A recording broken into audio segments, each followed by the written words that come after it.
Hello बच्चों, let's read this question. The question से statement one यहाँ पे गिवन है जो जेनेटिक कोड्स है वो नॉन एम्बिगुअस होता है। स्टेटमेंट सेकंड यहाँ पे गिवन है कि जो जेनेटिक कोड है यूनिवर्सल होता है। तो अगर दोनों करेक्ट है, स्टेटमेंट वन स्टेटमेंट सेकंड, तो आंसर हो जाएगा ए। स्टेटमेंट वन करेक्ट है बट स्टेटमेंट सेकंड इनकरेक्ट है, आंसर हो जाएगा बी।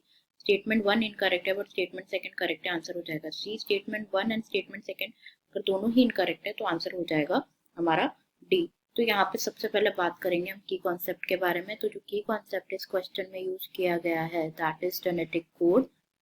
जेनेटिक कोड तो डिस्कस करें रिगार्डिंग जेनेटिक कोड। तो जेनेटिक कोड क्या होता है? ये rules, it is a set of rules जो हमारा सेल यूज करता है किसके लिए? जो जेनेटिक इंफॉर्मेशन होती है ना उसके ट्रांसलेशन के लिए इनटू प्रोटीन्स। ट्रांसलेशन के लिए, translation of genetic information into proteins. तो ये कॉम्बिनेशन होता है, 3 लेटर का कॉम्बिनेशन होता है जो कि डिपिक्ट करते हैं 3 डिफरेंट और same nucleotides. Combination of 3 letter जो कि डिपिक्ट करता है क्या?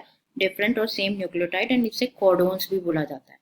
कोडोन्स भी बोला जाता है। तो यहाँ पे अगर स्टेटमेंट डिस्कस करें तो फर्स्ट गिवन है कि जो जेनेटिक कोड है वो नॉन एम्बिगुअस होता है। बिल्कुल करेक्ट है, जेनेटिक कोड नॉन एम्बिगुअस होता है। मतलब क्या होता है? जो स्पेसिफिक कोडोन है ये सिर्फ जो स्पेसिफिक कोडोन कोड करेगा पर्टिकुलर अमीनो एसिड के लिए।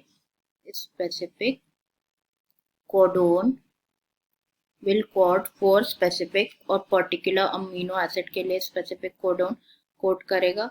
तो यहाँ पे फर्स्ट स्टेटमेंट ट्रू है। स्टेटमेंट सेकंड गिवन है कि जो जेनेटिक कोड है वो यूनिवर्सल होता है, और ये बिल्कुल करेक्ट है कि जो सेम जेनेटिक कोड है ये वैलिड होता है सभी ऑर्गेनिजम्स के लिए, इसीलिए ये क्या होते हैं? यूनिवर्सल होते हैं।